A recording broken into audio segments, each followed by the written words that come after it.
বলল ভালো আছে, কিন্তু আমার মনে হয় না ওরা ভালো আছে। আছে কোথায়? সেটা কিছু বললো না তো। স্বামী দেখো এখন কিন্তু অতিরিক্ত করছে। একদম অতিরিক্ত করতেছি না, যা বলতেছি তা শুনবা। বললাম না?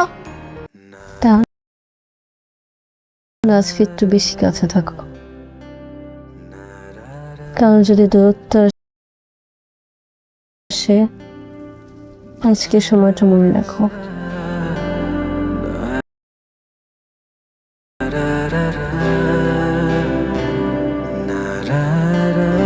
অভিমান জিনিসটা বড় অদ্ভুত। মানুষ যখন কাছে থাকে তখন আমরা তাকে শাসন করি, ভুল বুঝি, আঘাত দেই, কিন্তু মানুষটা যখন অভিমান করে দূরে চলে যায় তখন সেই শূন্যস্থানটা যেন বুকের ভেতরটা দুমড়ে মুচড়ে দেয়। সমীরের বাবা আর মা আজ সেই নির্মম সত্যটার মুখোমুখি। সমীরের মা আজ নিজের সাজানো সংসারটার দিকে তাকিয়ে দীর্ঘশ্বাস ফেলছেন। যে ছেলের ওপর রাগ করে তিনি মুখ ফিরিয়েছিলেন, আজ সেই ছেলেটা বাড়ি নেই, ঘরটা কেমন যেন খাঁ খাঁ করছে। তিনি ভাবছেন রাগটা তো ছিল সাময়িক, কিন্তু সেই রাগের জেদ ধরে রাখতে গিয়ে যে ফাটলটা তৈরি হলো সেটা কি আর জোড়া লাগবে? সবচেয়ে গভীর কথাটা বলেছেন সমীরের বাবা। তিনি আজ বুঝতে পারছেন একটা সংসার হয়তো নিয়মকানুন দিয়ে চলে, কিন্তু সম্পর্ক চলে মায়া আর ভালোবাসায়। এতদিন তারা সম্পর্কের বিচার করেছেন অধিকার দিয়ে, কিন্তু সম্পর্ককে বিচার করা উচিত ছিল ক্ষমা দিয়ে।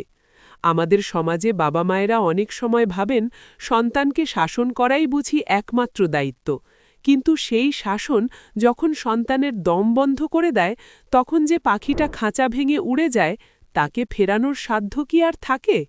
ওদিকে অফিসে ফাহাদ আর এক নতুন নাটক শুরু করেছে। ক্ষমতার মোহ আর নতুন নতুন সম্পর্কের হাতছানি তাকে হয়তো অন্ধ করে দিচ্ছে।